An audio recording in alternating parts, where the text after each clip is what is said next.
வணக்கம். சற்று முன் கிடைக்கப்பெற்ற மிக முக்கியமான செய்தி ஒன்று வெளியாகியுள்ளது. சபரீசன் வீட்டில் பறக்கும் படைத்துறை அதிகாரிகள் சோதனை. மூட்டை மூட்டையாக கைப்பற்றப்பட்ட பணங்கள், ஆவணங்கள்.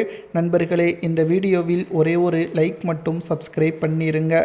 வசமாக சிக்கிக்கொண்டார் ஸ்டாலின். சபரீசன் தான் திமுகவின் ஒட்டுமொத்த முதுகெலும்பாக செயல்படுகிறார். திமுகவின் தலைவராக ஸ்டாலின் அவர்கள் பொறுப்பேற்றதிலிருந்து வெற்றிதான் என்பதை ஸ்டாலின் அவர்கள் மேடையில் பேசியிருப்பார். அதற்கு ஸ்டாலின் மட்டும்தான் காரணமா என்று கேட்டால், திமுகவிற்கு பின்னால் முதுகெலும்பாக செயல்படக்கூடியவர் தான் சபரீசன். எங்கு பிரச்சாரம் நடத்த வேண்டும், யாரிடம் எப்பொழுது பேச வேண்டும், எந்த திட்டத்தை வெளியிட்டால் மக்களின் ஆதரவு இருக்கும் என்பதை ஒரு நிறுவனத்தையே நடத்தி வருகிறார் சபரீசன் அவர்கள். தற்பொழுது அரசியலிலும் சில பிரச்சாரங்கள் கூட்டங்களிலும் நேரடியாக சபரீசனை பார்க்க முடிகிறது. பணப்பட்டுவாடா சபரீசன் செய்கிறார் என்ற ஒரு தகவலின் அடிப்படையில் அவரது வீடு மற்றும் அலுவலகங்களில் சோதனைகள் நடத்திய பொழுது யாரும் எதிர்பார்க்காத ஒரு தகவல் வெளியாகியுள்ளது. சபரீசன் நடத்தக்கூடிய ஜி2 நிறுவனம் உங்களுக்கு நன்றாகவே தெரியும். சென்னை முழுவதுமாக ஜி2 நிறுவனத்தின் விளம்பரங்களையும் நம்மால் பார்த்திருக்க முடியும்.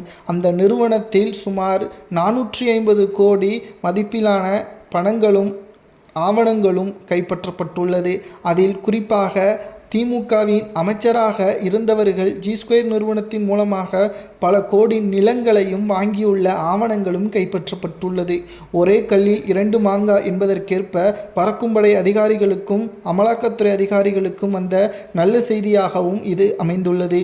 ஏனென்றால் சபரீசன் அவர்கள் மூலமாக திமுகவின் அமைச்சர்கள் வாங்கிய நிலங்கள் மற்றும் ஒட்டுமொத்தமாக யாருக்கு பெயர் வாங்கப்பட்டுள்ளது, பினாமிகள் யார் என்பதை தற்பொழுது கண்டுபிடித்திருப்பதாகவும், இந்த தேர்தலில் நிச்சயம் மிகப்பெரிய அளவிலான பேசும் பொருளாக மாறும் சபரீசன் அவர்களை வைத்தே ஸ்டாலின் அவர்களை ஒட்டுமொத்தமாக இந்த தேர்தலில் தோல்வியடைய வைப்பதோடு தேர்தலுக்கு முன்பாகவே சில அமைச்சர்களையும் கைது செய்ய சூழல் நேரிடும். ஸ்டாலின் அவர்கள் எங்கு செல்ல வேண்டும், எப்படி பேச வேண்டும் என்பதை எல்லாம் கொடுத்த சபரீசன் அவர்கள் எதிர்பாராத விதமாக பறக்கும்படை அதிகாரிகளது சோதனையில் சிக்கிக்கொண்டதாகவும் சமூக வலைதளங்களில் நம்மால் பார்க்க முடிகிறது. என்னதான் ஸ்டாலின் அவர்கள் கையில் 10,000 தான் வைத்திருக்கிறார், வங்கி கணக்கில் 10 லட்சம் தான் வைத்திருக்கிறார் என்று ஏழை முதல்வராக காமராஜருக்கு பிறகு ஸ்டாலின் தான் இருக்கிறார், மக்கள் மத்தியில் நற்பெயரை பெற வேண்டும் என்பதற்காக பல நாடகங்களை போட்டது சபரீசனின் திட்டம்தான். ஆனால் மக்களுக்கு நன்றாகவே தெரியும், இந்தியாவிலேயே ஸ்டாலின் குடும்பம்தான் மிகப்பெரிய ஒரு ஊழலான குடும்பம். கருணாநிதி குடும்பத்தில் இருக்கக்கூடியவர்கள் அனைவரும் ஒட்டுமொத்தமான ஊழல்தான் என்பதையும் மக்கள் ஏற்கனவே புரிந்து கொண்டார்கள். தற்பொழுது ஸ்டாலின் அவர்கள் வசமாக சபரீசன் அவர்கள் மூலமாக சிக்கிக்கொண்டார் என்ற தகவலால் பரபரப்பு ஏற்பட்டுள்ளது. இந்த ஒட்டுமொத்த அமலாக்கத்துறை அதிகாரிகள் மற்றும் பறக்கும்படை அதிகாரிகளது சோதனை அடுத்த கட்டத்திற்கு கொண்டு செல்லப்பட்டுள்ளது.